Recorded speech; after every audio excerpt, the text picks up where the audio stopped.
मगाशी बोलत असताना काहींनी सांगितलं की बाबा दादा गावकीकडे लक्ष आहे, भावकीकडे पण लक्ष द्या. भावकीकडे लक्ष दिलं म्हणूनच तू आमदार झालास. आज बारामतीमध्ये आलोय मी. मला निमंत्रण दिलं होतं, त्या निमित्ताने मी आज बारामतीला दहीहंडीच्या कार्यक्रमामध्ये उपस्थित आहे.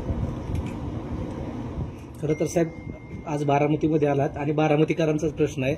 काल रोहित पवारांना उद्देशून अजित पवारांनी जे वक्तव्य केलं, या अगोदर त्यांनी त्या वक्तव्यावरून ते मी असं बोललोच नव्हतं असं अजित पवार बोलले होते. मात्र काल देखील अजित पवार नकळत ते बोलून गेले.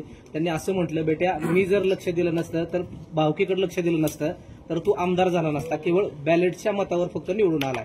सातत्यानं अजित पवारांकडून अशी वक्तव्य केली जात आहेत.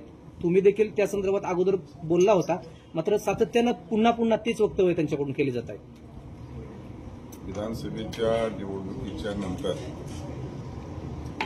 निकाल लागल्याच्या नंतर दुसऱ्या दिवशी अजितदादांनी सातारा इथं यशवंतराव चव्हाणांच्या समाधी स्थळावरती प्रीतिसंगम येथे वक्तव्य केलं की बेटा मी आलो असतो तर तुझं काय झालं असतं. त्याच्यानंतर मी सर्व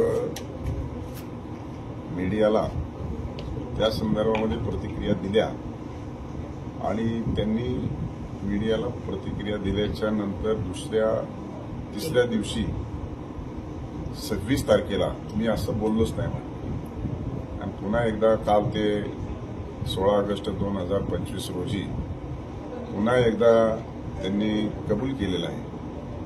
त्यामुळं अजितदादा राहून ह्या शिळ्या कडीला का उतू आणतायत आणि सारखे का कबुली देत आहे, हे आता महायुतीतले घटक पक्षाचे ते सर्वोच्च नेते आहेत एका पक्षाचे आणि राज्याचे उपमुख्यमंत्री आहेत. त्यामुळं आता त्यांनीच ही गोष्ट का त्यांना पुन्हा पुन्हा या गोष्ट गिरवावी लागते आणि ती सांगावी लागते, हे जास्तीचं विस्तृत स्वरूपामध्ये आणि तपशीलवारी अजितदादाच याबद्दल सांगू शकतात. खरं तर अजित पवारांनी ते वक्तव्य केल्यानंतर इंदापूरमधले भाजप कार्यकर्ते आक्रमक झालेत.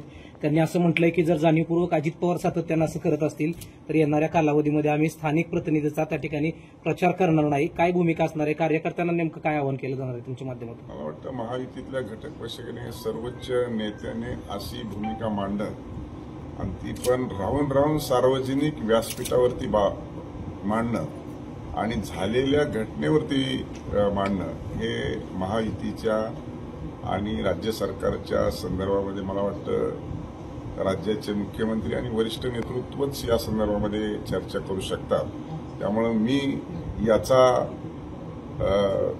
याच्यामध्ये सफर झालेलो आहे आणि माझ्यावरती ही घटना झालेली आहे. त्याच्यामुळे मी अधिकच याच्यावरती काही बोलू शकत नाही. शेवटी त्या सगळ्या विषयाचा मी बळी ठरलेलो आहे.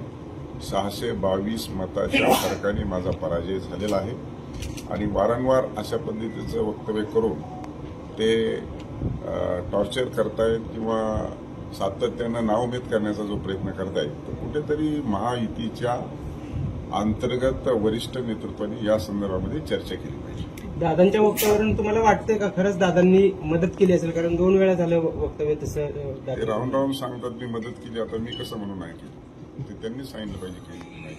खरं तर गेल्या अनेक दिवसांपासून जे काही कृषी मंत्री पद आहे सातत्यानं वादाच्या भोवऱ्यात सापडतं. एकीकडे माणिकराव कोकाटे पत्ते खेळताना सापडले, तर दत्तात्रय भरणेंकडून आज अनावधानप्रमाणे एक वक्तव्य त्यांच्या तोंडून गेलं.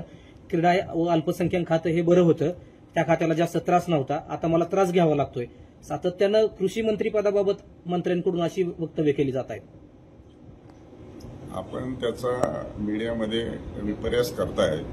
कोणताही अधिकारी बदलून गेल्याच्या नंतर नवीन अधिकारी आल्याच्या नंतर आपला पहिला अधिकारी बरा वाटतो. त्या संदर्भामध्ये आता शेवटी नवीन खातं आहे, शेतकऱ्याचं खातं आहे. आता समजून घेत आहेत, शेतकऱ्याच्या प्रति काम करतायत, ते स्वतः शेतकरी आहेत.